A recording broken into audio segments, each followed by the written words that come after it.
Hello YouTube, my name is Jack, welcome back to Barnyard Wargaming and a rant video today. If you have not seen in the latest news, Nick Nanavati and also Jack from Art of War did a Demon tier list recently where they ranked all of the Demon units in 10th edition. Now, if you're new to this channel and you have not already seen, I did 4 tier list videos where I ranked every individual Demon unit, Tzeentch, Nurgle, Khorne, Slaanesh, all the gubbins, and my tier list was very, very different to their tier list. So today I'm here to react to their tier list and say they're wrong. Yes, that's right, I'm starting beef. Oh, tell me in the comments down below, please go ahead. But in all seriousness, chat, it is entirely my own opinion in my own area of play in Australia, playing WTC tournaments on perhaps some slightly different terrain with slightly different metas and slightly different armies that are used more often. So things may change depending on where you are and your local meta and the terrain that you use. And clickbait aside, I do absolutely respect and love all the work that the Art of War team does. They are very creative and talented individuals and very, very good at Warhammer 40k,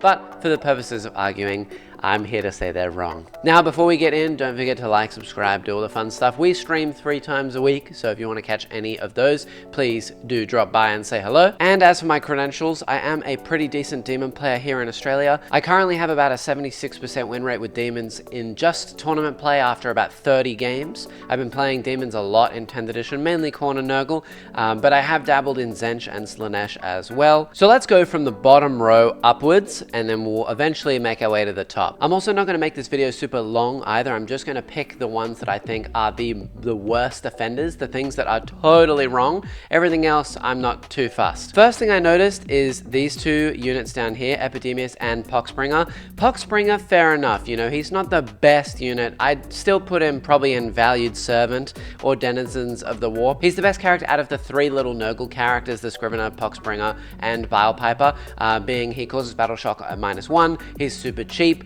he has a 5 at Feel No Pain, he's also really good in melee, and he gives lethal hits on 5s. He has the best abilities for the cheapest price. I mean, why would you not put him higher up? That's just crazy. And also, if you watch my tier list, you know that Epidemius belongs in Blessed by Chaos. He is S tier. He's literally the best that you can get in Demons of Nurgle. If you're taking any Demons of Nurgle at all, it is absolutely mandatory to take Epidemius and a unit of Plague Bearers. I have absolutely no idea why they put him in Banished.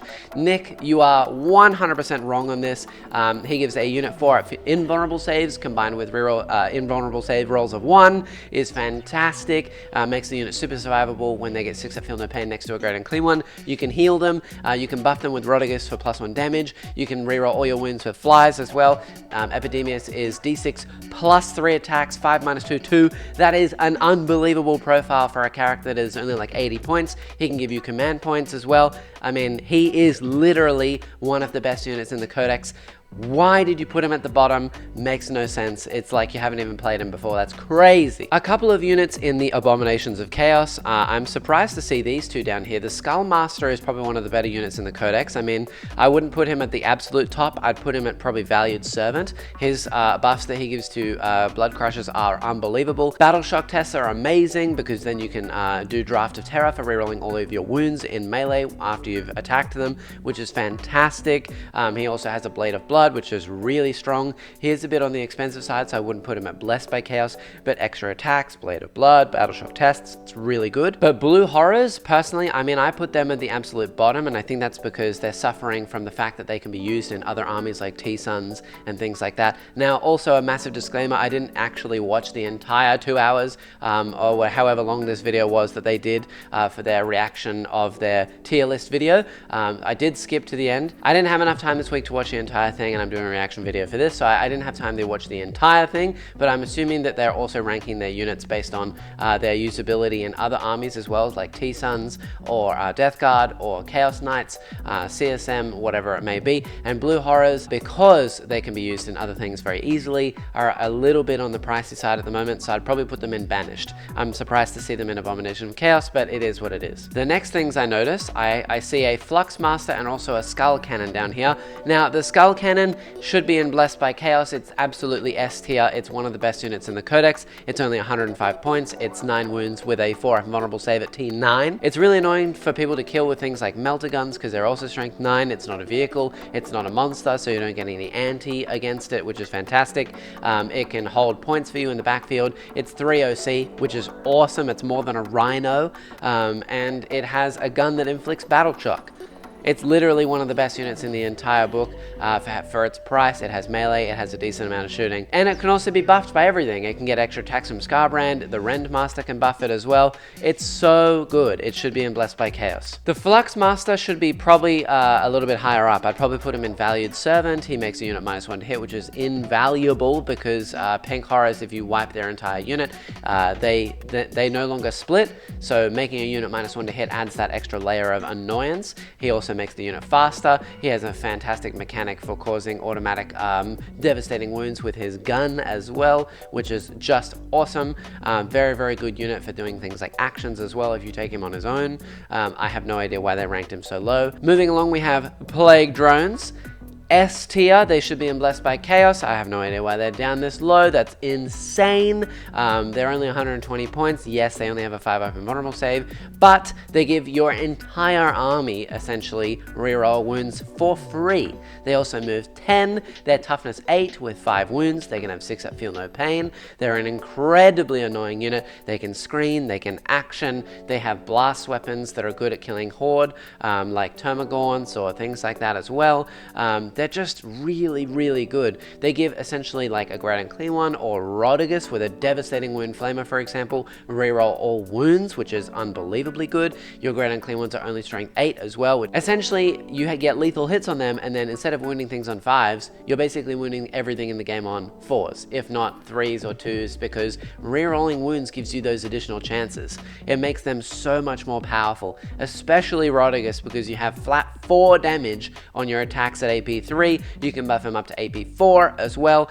Just incredible stuff. So Plague Drones should be absolutely in the very top bracket. A few of these Slanesh units I feel are ranked a little bit too high. For example, the Keeper is probably a bit too high. The Mask is a bit too high. Seekers maybe are okay. Demonettes are probably a bit too high. I think most of these units could come down in price and they'd actually be a lot more usable. At the moment, they're a little bit on the expensive side. And what also really stands out to me is these 2 Demon Princes. The Demon Prince on foot and the Demon Prince with wings. Wow, that is a weird choice. I have no idea why they're so high. The Demon Prince on foot gives your army stealth, which is totally unusable because, I mean, if you're going to be taking a castle, you may as well take Be'lakor because he makes your whole army unshootable. People will just move into range, and most armies in the game these days reroll all their hit rolls, or they have a Bright Lance that rerolls hits anyway, so stealth is almost unusable. He's not really that hard to kill. Yes, he has a 3 open vulnerable save once per game, but that's great.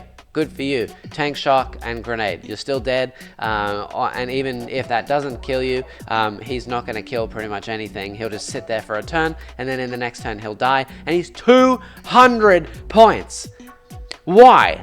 I mean, he should be 140 points. If he was 140 points, I'd put him maybe in like Valued Servant. At 160 points, I'd put him in Denizens of the Warp. He belongs in the Banished tier list. He is absolutely garbage. I mean, Demon Princes in general, this edition have taken a massive hit. I believe the only really like usable one, there's a couple that do impact hits. I think maybe Death Guard and also CSM.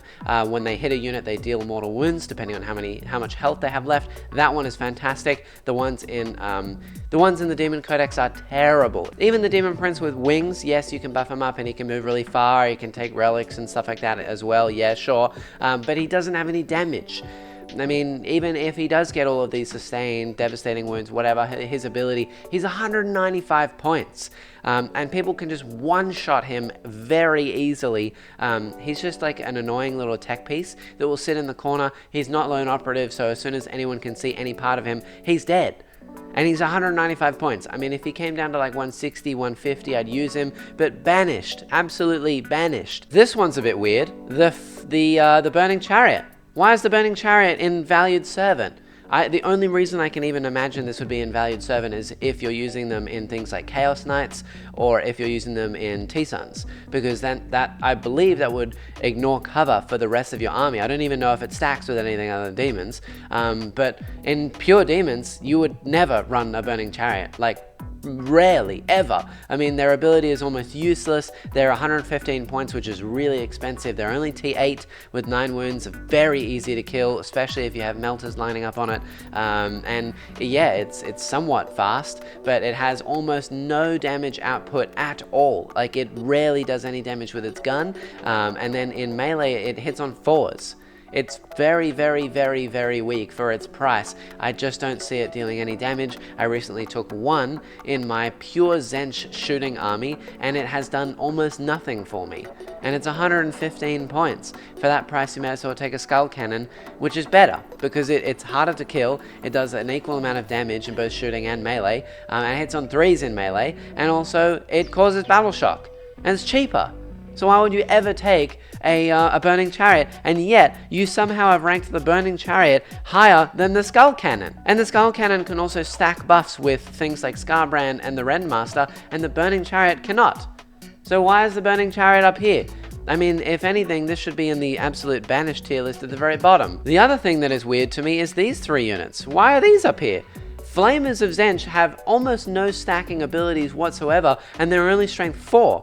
To be able to get wound output on them, you need Draft of Terror, which is basically you have to Battle Shock a unit, and then you can reroll all your wounds in the shooting phase at AP2, ignoring cover. That, fantastic, really, really good. You can do that with them, but the only way that you're actually going to Battle Shock someone is with a Change Caster, who's not very good because he only Battle Shocks infantry, or with a Skull Cannon, which you ranked in the bottom. And even if you do get it off, and let's say, for example, you shoot a vehicle to death with a Lord of Change, you can then pop all of the guys inside out if it's a transport, and you can reroll all your wounds against them because they're battle shocked when they get out of a vehicle. That's a good way of getting your reroll wounds and damage output on the Flamers. But even then, they're really weak.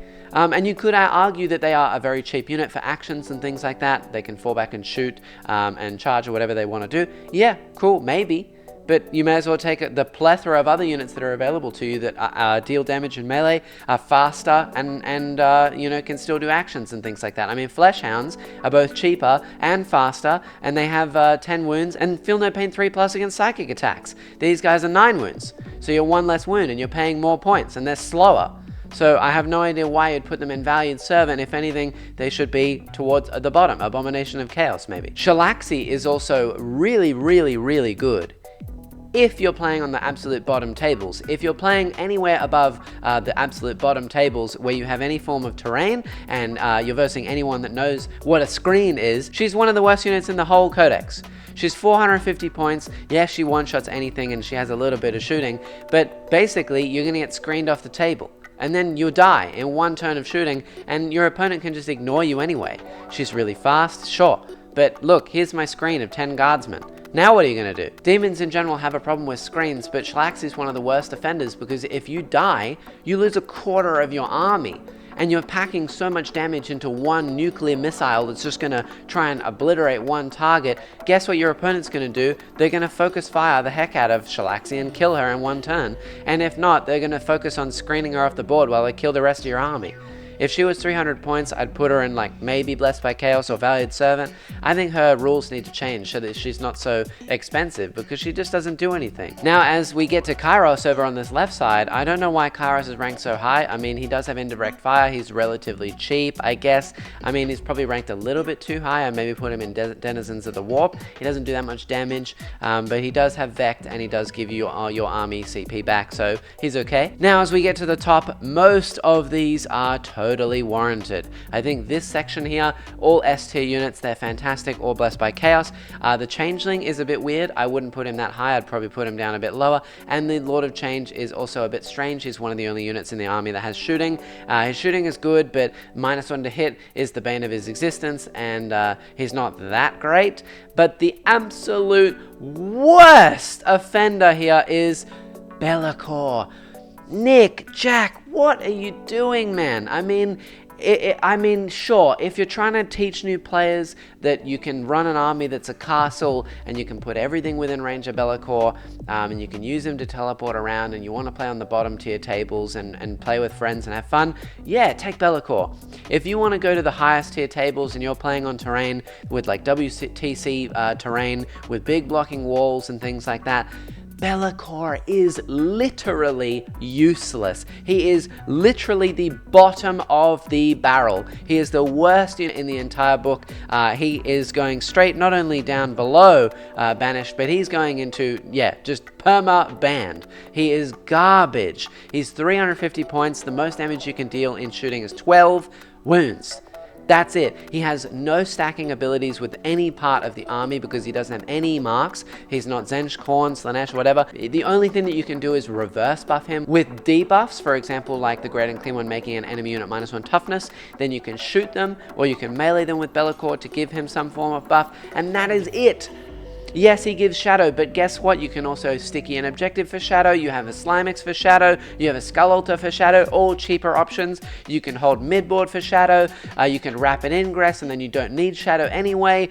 His Shadow is just useless, and Lone Operative 18 is one of the most overrated abilities in the entire book / game. This is perfectly evident from the CSM Codex as well, because when they had Lone Operative 12, it was actually really scary. Now that they have Lone Operative 18 on their Nurgle units, everyone has dropped them and said that they're not that good anymore, because basically any army in the game can just advance up and shoot you.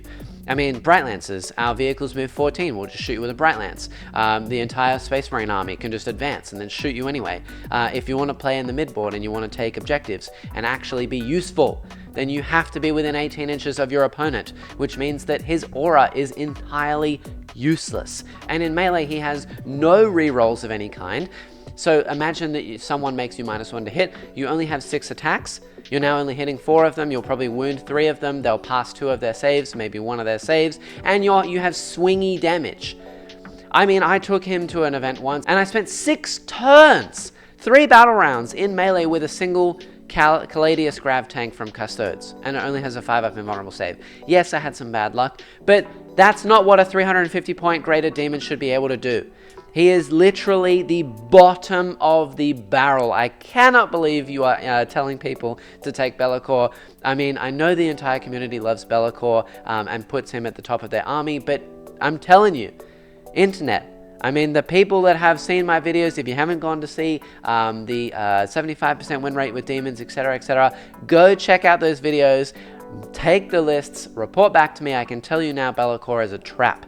He is a 100% trap. He's a massive sinkhole of points. He doesn't deal any damage, and he's useless in your demon army. I would rather take, for that price, let's say a Great Unclean One with Relic, and then you still have an additional 90 points. 90! Why would you take Be'lakor? He's terrible. I mean, Rodigus is 120 points cheaper, and he does everything better than Be'lakor. You just don't take Be'lakor. Now, with this massive rant over, I know I'm going to get a lot of flack in the comments from people saying that I'm wrong and that Be'lakor is fantastic. So please go and play test it, and then report back to me and let me know what you think. I mean, granted, this is going to depend on where you are playing, what armies you're versing, and the terrain that you're playing on. In Australia, we don't have a lot of guard players with indirect fire, or night spinners with indirect fire, and if you're playing on gigantic WTC walls, you just don't need Be'lakor. Your army can hide behind the walls just fine anyway, they can stage, you can take infantry that can move through those walls, and you just don't need an 18-inch bubble of Lone Operative. So let me know what you think in the comments down below. This was my reaction to this tier list. Again, massive, huge respect to both of these guys. They are both lovely. I've watched them on the internet for a long time, and really, they do make fantastic work, and they are very, very good players. But as a demon player from down under that currently has a 76% win rate, I totally disagree with this list. And if you want to go see my videos on the tier lists, you can go check out those videos. I have 4 individual videos, plus I have a video detailing how I play my meta list with the 75% win rate. And I also have a vlog where I went to a tournament and I went 5-0 with that list. So you can go check that out as well. Otherwise, thank you all for watching. Like, subscribe, become a member down below. It's only $4 Australian a month. It really does help me out. The Discord also down below is entirely free to join. So you can go join the Discord and let me know what you think down there as well. And yeah, let me know what you think in the comments. Peace out.